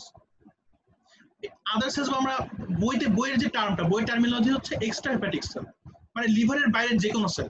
এক্সট্রা মানে বাইরে, হেপাটিক মানে তো লিভার, এক্সট্রা হেপাটিক সেল মানে লিভারের বাইরের যে কোনো সেলে আমরা এই প্রসিডিউরটা দেখতে পাই। যেমন তো লিভারের বাইরের যে সেলগুলো, প্রসিডিউরটা কি? রেটিনল, দেন রেটিনল, দেন রেটিনয়িক অ্যাসিড, ঠিক আছে? রেটিনয়িক অ্যাসিড হবে, এবং এই রেটিনয়িক অ্যাসিডটা ওই যে সেম থিং আমি বলছিলাম যে ট্রান্সক্রিপশন ফ্যাক্টর, এই রেটিনয়িক অ্যাসিড হচ্ছে ট্রান্সক্রিপশন ফ্যাক্টর হিসেবে কাজ করে। সেম থিং হচ্ছে আমাদের সেলের যে ডিএনএ থেকে এমআরএনএ তৈরি হয়, এই রেটিনয়িক অ্যাসিড গিয়ে হচ্ছে সেখানে ট্রান্সক্রিপশন ফ্যাক্টর হিসেবে কাজ করে। এবং আমাদের এই সেলে একটা জিনিস থাকে, সেটাকে আমরা বলি হচ্ছে RAR, retinoic acid receptor, retinoic acid receptor.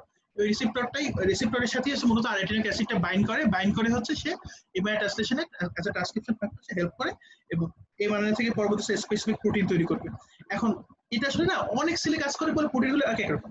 যেমন এই প্রোটিনটা যদি আমাদের স্কিনে হয়, এই মেকানিজমটা যদি আমাদের স্কিনের সেলে হতো, স্কিনে কি কি প্রোটিন তৈরি হতে পারে? স্কিনে হচ্ছে কেরাটিন তৈরি হবে, ঠিক আছে?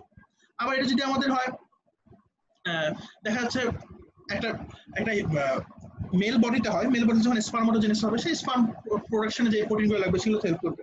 যদি সেটা বোন সেলে হয়, বোন সেল হলে তার ম্যাচুরেশন করার জন্য অস্টিওক্লাস্ট ফর্মেশন হেল্প করবে। এই হচ্ছে একটা ওভারঅল প্রসিডিউর আমাদের এই ভিটামিন এ কাজ করার জন্য। আচ্ছা, তাহলে এখন যদি ভিটামিন এ আমাদের বডিতে ডেফিসিয়েন্ট হয়ে যায়, আমাদের কি কি ডেফিসিয়েন্সি সিনড্রোম দেখা যেতে পারে? একটা হতে পারে যে আমাদের কি গ্রোথ হবে না, আরেকটা কি হবে, স্কিনের প্রবলেম হবে, আরেকটা হতে পারে যে আমাদের কি নাইট ব্লাইন্ডনেস হবে। এই জিনিসগুলো হচ্ছে একটু ডেসক্রিপটিভ ভাবে বলার চেষ্টা করি।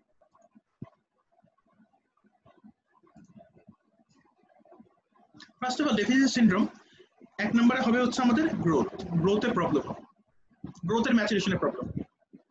তারপর হচ্ছে স্কিনের স্মুথনেস কমে যাবে, ঠিক আছে? স্কিন গুলো প্রোটিন, স্কিনে যে ক্যারাটিন প্রোটিন প্রয়োজন আছে এগুলো সিনথেসিস হবে না, আমাদের স্কিনে স্পট দেখা যাবে, যেটাকে আমরা বলছি হচ্ছে এক, ঠিক আছে? আর আরেকটা হতে পারে যে আমাদের চোখে কি জিনিস হবে, যেমন আমরা বলছি নাইট ব্লাইন্ডনেস হবে, ঠিক আছে? which can eventually result in blindness too, যদি এটা প্রলংড হয়। লম্বা সময় ধরে নাইট ব্লাইন্ডনেস চালু থাকলে এটা একসময় ব্লাইন্ডনেসও তৈরি করতে পারে। আর একটা জিনিস তৈরি হতে পারে আইয়ের উপরে জেরোপথ্যালমিয়া তৈরি করতে পারে। আচ্ছা, জেরোপথ্যালমিয়া টার্মটা একটু কষ্ট হচ্ছে বলতে, আমি একটু বলার চেষ্টা করি। আমরা যদি একটু পুরোনো দিনের পড়া মনে করি, আমাদের কি মনে আছে যে বোটানিতে আমরা 12 চ্যাপ্টারে পড়েছিলাম জেরোফাইটস, মনে পড়ে কিনা? তো যেখানে আমরা জেরো শব্দটা পাবো, আমরা ধরে নেব জেরো মানে হচ্ছে ড্রাই, ঠিক আছে? জেরো টার্মটার মিনিংটা হচ্ছে ড্রাই, শুকানো। তো জেরোপথ্যালমিয়া মানে হচ্ছে আমাদের চোখে হচ্ছে শুকিয়ে যাওয়া। কি শুকাতে পারে? আমাদের চোখে কনজাংটিভা, কর্নিয়ার যে ফ্লুইড গুলো আছে, ফ্লুইড গুলো শুকিয়ে যায়।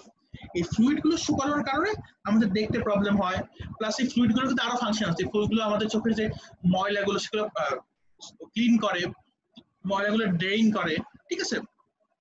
চোখের অন্যান্য মানে অনেক ফাংশন সেগুলো হেল্প করতেছে। তো জেরোপথ্যালমিয়া হলে আমাদের হচ্ছে কিছু প্রবলেম দেখা যাবে। কি কি প্রবলেম দেখা যেতে পারে জেরোপথ্যালমিয়া? আবার অনেকগুলো ইন্ডিকেশন আছে। হতে পারে কর্নিয়াল জেরোসিস, কর্নিয়া শুকিয়ে যাওয়া, হতে পারে কনজাংটিভাল জেরোসিস, দেন হতে পারে কনজাংটিভাল আলসার মানে জ্বালা পোড়া করা, কনজাংটিভা জ্বলবে, ঠিক আছে?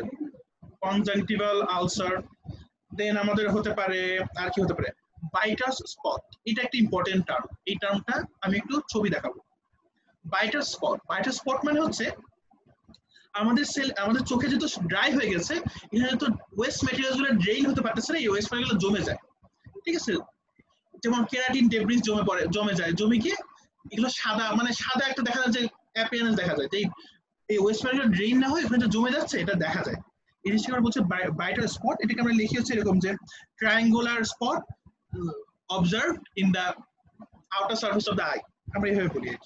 আরেকটা জিনিস হতে পারে কেরাটোম্যালেশিয়া। কেরাটোম্যালেশিয়া হচ্ছে কি জিনিস? কেরাটোমেলাইসিস হচ্ছে একটা পর্যায়ে একদম প্রলং, এটা সিভিয়ার, একদম সিভিয়ার অবস্থা। সিভিয়ারে যেটা হয় আমাদের কর্নিয়াগুলো ফাইব্রোসিস হয়, ফাইব্রোসিস মানে একদম শক্ত হয়ে যায়, শক্ত হওয়ার কারণে ক্যারাটোমেলাইসিয়া হয়ে যাওয়া মানে সে আসলে অন্ধ হয়ে গেল, ক্যারাটোমেলাইসিয়া মানে সে আসলে ধীরে ধীরে ব্লাইন্ড হয়ে গেল। অর্থাৎ ধীরে ধীরে জেরোথেলমিয়া প্রথমে আসবে, প্রথমে সে জেরোসিস হবে, একটা পর্যায়ে গিয়ে জেরোসিস হতে পানি শুকিয়ে গেল, পানি শুকিয়ে যেতে একসময় সে আলসার হলো, আলসার হওয়ার একটা পর্যায়ে স্পট দেখা গেল, স্পট দেখার পর যখন সে ক্যারাটোমেলাইসিয়া ডেভেলপ করলো তার মানে সে ব্লাইন্ড হয়ে গেল, শেষ, মানে সে তার দৃষ্টিশক্তি হারিয়ে ফেললো। ঠিক আছে, এখন ভাইটাল স্পট যেটা, এটা হচ্ছে আমি একটু দেখানোর চেষ্টা করি। ছবি আছে, আমি ছবিটা কালেক্ট করেছি কাপলান থেকে।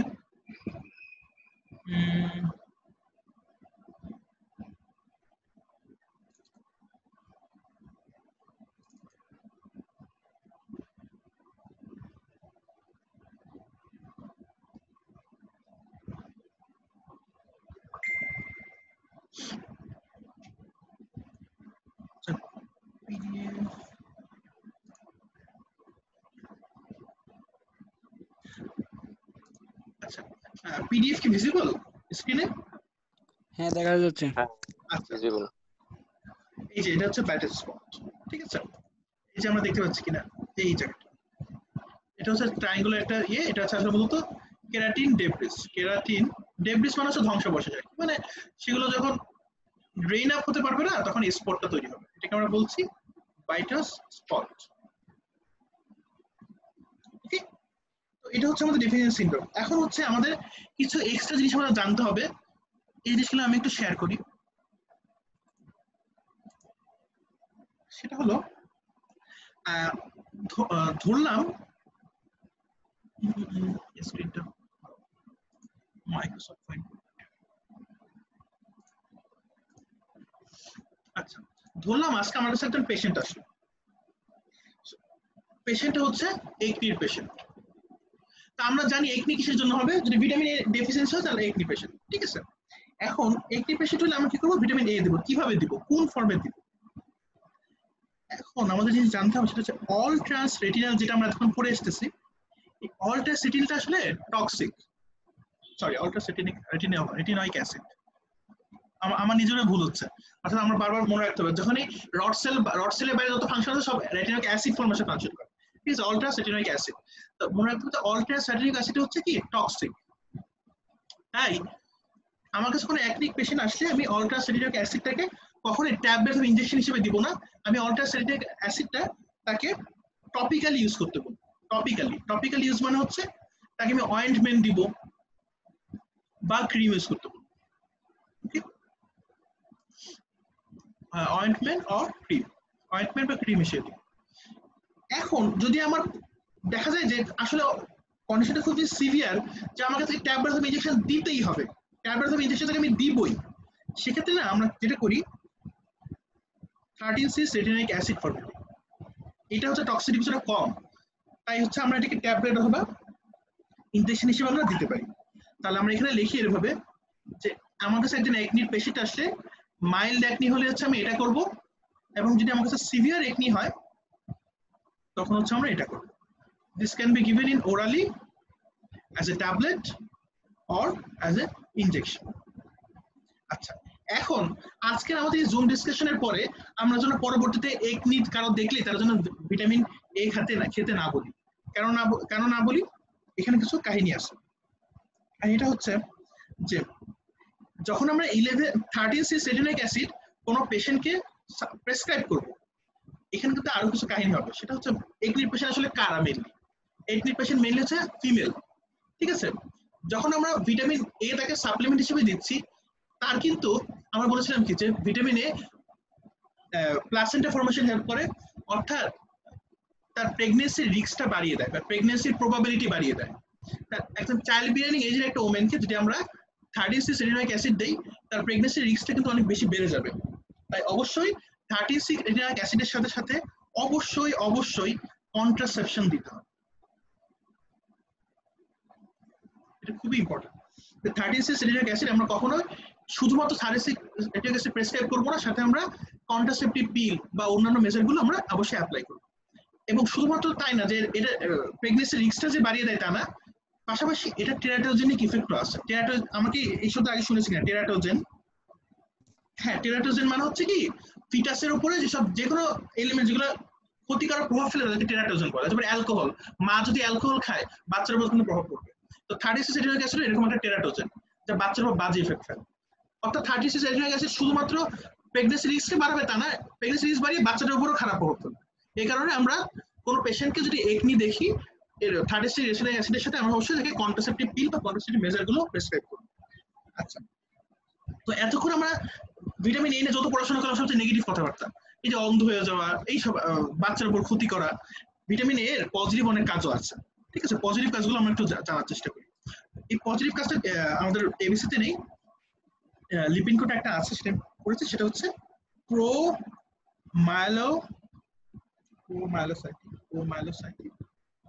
প্রোমাইলোসাইটিক লিউকেমিয়া।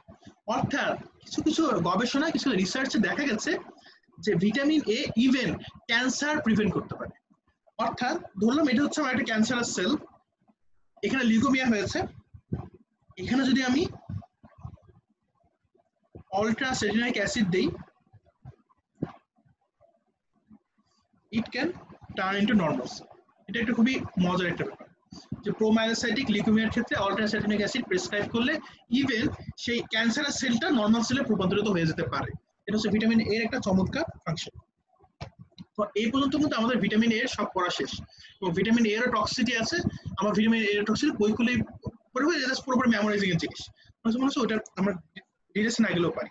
এবার হচ্ছে ভিটামিন কি আর ভিটামিন ই বাকি আছে, একদম শর্ট, জাস্ট 2 মিনিট করে বললেই আমাদের ফ্যাট সেল ভিটামিন আজকের মতো শেষ হয়ে যাবে, ঠিক আছে? একদম শর্ট। ভিটামিন কে কি, ভিটামিন ই কি? ভিটামিন কে হচ্ছে সেই ভিটামিন যা আমাদের ব্লাড কোয়াগুলেশন হেল্প করে, ঠিক আছে? ব্লাড কোয়াগুলেশন হেল্প করে, এটা হচ্ছে আমরা আগে থেকে জানতাম। আসলে কিভাবে হেল্প করে এটাকে আমরা জানি কি? ধরলাম এটা হচ্ছে আমাদের লিভার, এটা হচ্ছে আমাদের লিভার। তো লিভারে আমাদের সকল বেশি এই হচ্ছে আমাদের লিভার। তো লিভারে কিন্তু আমাদের যখন সকল ক্লটিং ফ্যাক্টরগুলো তৈরি হয়, ঠিক আছে? তো ধরলাম আমাদের লিভারে এরকম ক্লটিং ফ্যাক্টর তৈরি হচ্ছে, এই যে ক্লটিং ফ্যাক্টরের চেইন, বিভিন্ন অ্যামাইনো অ্যাসিডের চেইন তৈরি হলো, ওকে? তো আমরা পড়েছিলাম কিনা যে মানুষের বডিতে অ্যামাইনো অ্যাসিড কয়টা? 20টা। ধরলাম এই যে চেইনটা ক্লটিং ফ্যাক্টর বিভিন্ন প্রোটিনের চেইন, একটা প্রোটিনকে আমরা ধরে নিলাম এই প্রোটিনটার নাম হচ্ছে গ্লুটামিক অ্যাসিড। ধরলাম এটা হচ্ছে আমার গ্লুটামিক অ্যাসিড। অনেক অ্যামাইনো অ্যাসিড আছে, জাস্ট আমি ধরে নিলাম যে চেইনের জাস্ট এইটা হচ্ছে আমার গ্লুটামিক অ্যাসিড। তো গ্লুটামিক অ্যাসিডে না 3টা কার্বন চেনের পরে হচ্ছে কার্বক্সিল এন্ডটা থাকে। আচ্ছা, আমরা কিন্তু জানি কিনা যে আইইউপ্যাক নাম আসার আগে, আইইউপ্যাক আমরা হচ্ছে 1 2 3 হিসেবে সাইড চেইনগুলোকে কাউন্ট করি। আইইউপ্যাক নাম আসার আগে না আমরা আলফা বিটা দিয়ে এগুলো কাউন্ট করতাম। সাউন্ডটা এরকম, alpha beta gamma. Glutamic acid, glutamic অ্যাসিডে 3টা carbon side chain alpha beta gamma. Gamma side চেইনের সাথে তার হচ্ছে অ্যাসিড যে বলছি তার কার্বক্সিল গ্রুপটা যুক্ত থাকে, ঠিক আছে? এখন আমরা সবসময় জানি কি যে আমাদের বডির সকল ক্লটিং ফ্যাক্টরগুলো ইনঅ্যাক্টিভেটেড। ক্লটিং ফ্যাক্টর যদি অ্যাক্টিভেটেড হয়ে যায় তাহলে ব্লাডে সবকিছু একদম জমিয়ে ফেলবে, এখনই ক্লট করে ফেলবে, তাহলে তো ব্লাডে একদম 12টা বাজে ফেলবে, ঠিক আছে? তো এখন একে যদি আমি অ্যাক্টিভেট করতে যাই, অ্যাক্টিভেট করতে গেলে না এই গামা কার্বনের কার্বক্সিলেশনের প্রয়োজন হয়। তো এনজাইমটার নাম হচ্ছে গামা কার্বক্সিলেজ। গামা কার্বক্সিলেজ সে কি করবে? সেম থিং, এটা যদি হয় আমার glutamic acid, alpha beta gamma, 2টা কার্বক্সিল আলফা বিটা গামা, ঠিক আছে? অর্থাৎ গামা কার্বক্সিলেজ এনজাইম এসে তার গামা কার্বনে আরেকটা কার্বক্সিলেন যুক্ত করে দেবে। আর এই যে এনজাইমটা, এই এনজাইমের একটা কোএনজাইম হচ্ছে ভিটামিন কে, কোএনজাইম। তাই আমরা জিনিসটা বলি যে vitamin K helps in the post translational maturation of clotting factors. বা আমরা বলতে পারি in gamma carboxylation of glutamic acid. এটা হচ্ছে আমাদের ভিটামিন কে এর ফাংশন। আচ্ছা, এখন ভিটামিন কে নিয়ে আরো আমার মনে হয় আর কিছুরই প্রয়োজন নেই। তারপর আমি একটু বইটা একটু দেখি, বইয়ে যেটা আমাদের এবিসি বইতে যেটা বলা হচ্ছে ভিটামিন কে নিয়ে, ভিটামিন কে হাইপার ভিটামিনোসিস যদি হয়, অর্থাৎ এটারও যদি বেশি ডোজ আমরা খুব খেয়ে ফেলি, একটা পর্যায়ে এটা হচ্ছে হিমোলাইটিক অ্যানিমিয়া তৈরি করে, অর্থাৎ আরবিসি সেলগুলোকে ব্রেকডাউন করে। এবং আরবিসি যদি ব্রেকডাউন হয়, আরবিসি সেল ব্রেকডাউন হলে আমরা জানি কি বিলিরুবিন, হিমোলাইটিক অ্যানিমিয়া, বিলিরুবিন বের হবে। আর বিলিরুবিন বাড়লে কি হবে? জন্ডিস তৈরি হবে। এটা হচ্ছে hyper vitaminosis of vitamin K. আচ্ছা, আর একটা কিছু জিনিস, এগুলো হচ্ছে মেমোরাইজিং এর জিনিস, সেটা হচ্ছে ভিটামিন কে না তিনটা ফর্ম আছে, একটা K1, একটা হচ্ছে K2, একটা হচ্ছে K3। K1 এটা আমরা পাই হচ্ছে প্ল্যান্ট সোর্স থেকে, K2 পাই আমরা হচ্ছে অ্যানিমাল সোর্স থেকে, K3 পাই হচ্ছে আমরা সিনথেটিক অর্থাৎ কৃত্রিম উপাদান আমরা তৈরি করি। K1 এর অপর নাম হচ্ছে পি, তো পি দিয়ে মনে রাখি হচ্ছে আমরা ফাইলোকুইনন, ঠিক আছে, পি তে প্ল্যান্ট, পি তে ফাইলোকুইনন। K2 এর নাম হচ্ছে মেনাকুইনন, মেনাকুইনন। জাস্ট কয়েকবার রিডিং করলে, মানে এখন হচ্ছে মেমোরাইজ করতে কষ্ট হচ্ছে, একবার রিডিং করলে আমার মনে পড়ে যেতে পারে। ভিটামিন K3 নাম হচ্ছে ম্যালাডিয়াম, শেষ। ভিটামিন কে কিন্তু শেষ। আচ্ছা, এবার হচ্ছে ভিটামিন এ। ভিটামিন এ হচ্ছে আরো short, vitamin E, sorry, vitamin E হচ্ছে কিছুই না, ভিটামিন ই হচ্ছে একটা অ্যান্টি অক্সিডেন্ট এজেন্ট, ঠিক আছে। ভিটামিন ই হচ্ছে একটা অ্যান্টি অক্সিডাইজিং এজেন্ট। সে যেটা করে যে আমাদের বডিতে যত সেল মেমব্রেন আছে, সেল মেমব্রেন নষ্ট করার দেওয়ার জন্য আমাদের বডিতে অনেক ফ্রি রেডিক্যাল থাকে, ফ্রি রেডিক্যাল। এটা হচ্ছে আমাদের আরবিসি সেল। আরবিসির মেমব্রেনটা হচ্ছে খুব ফ্র্যাজাইল, খুব ভঙ্গুর। এখানে হচ্ছে যে ফ্রি রেডিক্যাল আসে, ফ্রি নষ্ট করে ফেলবে। তাই ভিটামিন ই হচ্ছে এক ধরনের অ্যান্টি অক্সিডেন্ট, হিসেবে সেটা ফ্রি রেডিক্যাল গুলো বাইন্ড করে ফেলবে, বাইন্ড করে সে হচ্ছে আমাদের আরবিসিটাকে প্রোটেক্ট করবে, ঠিক আছে। অর্থাৎ vitamin E prevents RBC from radical damage. এই হচ্ছে আমাদের ভিটামিন ই এর ফাংশন। তাহলে এখন যদি ডেফিসিয়েন্সি হয়, ভিটামিন ই ডেফিসিয়েন্সি হলে কি হবে? সেম থিং, সে আবার একই জিনিস, হিমোলাইটিক অ্যানিমিয়া হবে। হিমোলাইটিক অ্যানিমিয়া হলে জন্ডিস হবে, শেষ, ঠিক আছে। আমাদের ফ্যাট সলিউবল ভিটামিনের সব পড়া কিন্তু অলরেডি শেষ হয়ে গেল। আচ্ছা, এখন হচ্ছে আমরা আমাদের হচ্ছে কার্ড কোশ্চেন গুলো একটু দেখার চেষ্টা করি, যে আমরা কার্ডে যেগুলো আমাদের পরীক্ষা আসে সেগুলো আমরা এখন পারি কিনা। আমাদের এই ক্লাসটা শেষ হওয়ার পরে আমরা কি কার্ডের কোশ্চেনগুলোকে আনসার করতে পারছি? কার্ড কোশ্চেনস বের করছি একটু, তো আমরা একটু দেখি এখানে আমাদের কি কোশ্চেন আছে ভিটামিন ফ্যাট সলিউবল ভিটামিনস থেকে। দেখি,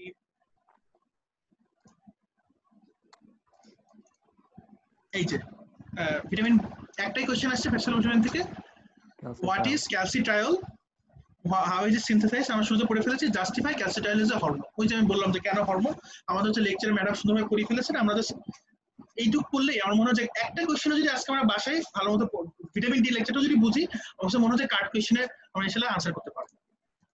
আচ্ছা, এরপরে হচ্ছে K75, K75 দেখলাম, আমি K74 এ যাই।